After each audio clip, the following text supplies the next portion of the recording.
कुरंथियों के नाम पौलुस रसूल का पहला खत बाब 8। अब बुतों की कुर्बानियों की बाबत यह है, हम जानते हैं कि हम सब इल्म रखते हैं। इल्म गुरूर पैदा करता है, लेकिन मोहब्बत तरक्की का बायस है।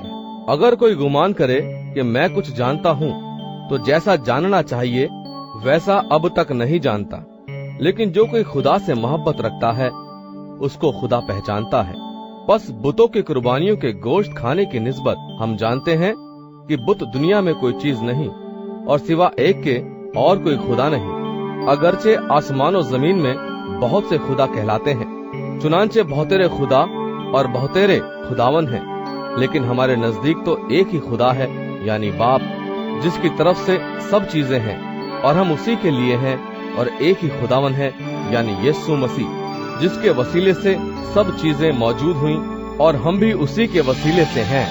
लेकिन सबको ये इल्म नहीं, बल्कि बास को अब तक बुत परस्ती की आदत है, इसलिए उस गोश्त को बुत की कुर्बानी जानकर खाते हैं, और उनका दिल चूंकि कमजोर है, आलूदा हो जाता है।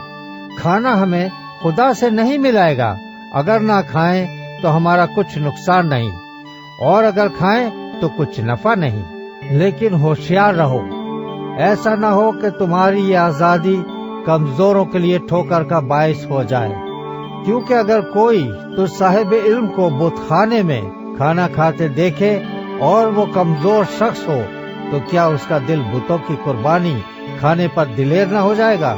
गर्ज तेरे इल्म के सबब से वो कमजोर शख्स, यानी वो भाई जिसकी खातिर मसीह मुआ, हलाक हो जाएगा, और तुम इस तरह भाइयों के गुनहगार होकर और उनके कमजोर दिल को घायल करके मसीह के गुनहगार ठहरते हो। इस सबब से अगर खाना मेरे भाई को ठोकर खिलाए, तो मैं कभी हरगिज गोश्त न खाऊंगा, ताकि अपने भाई के लिए ठोकर का सबब न बनूं।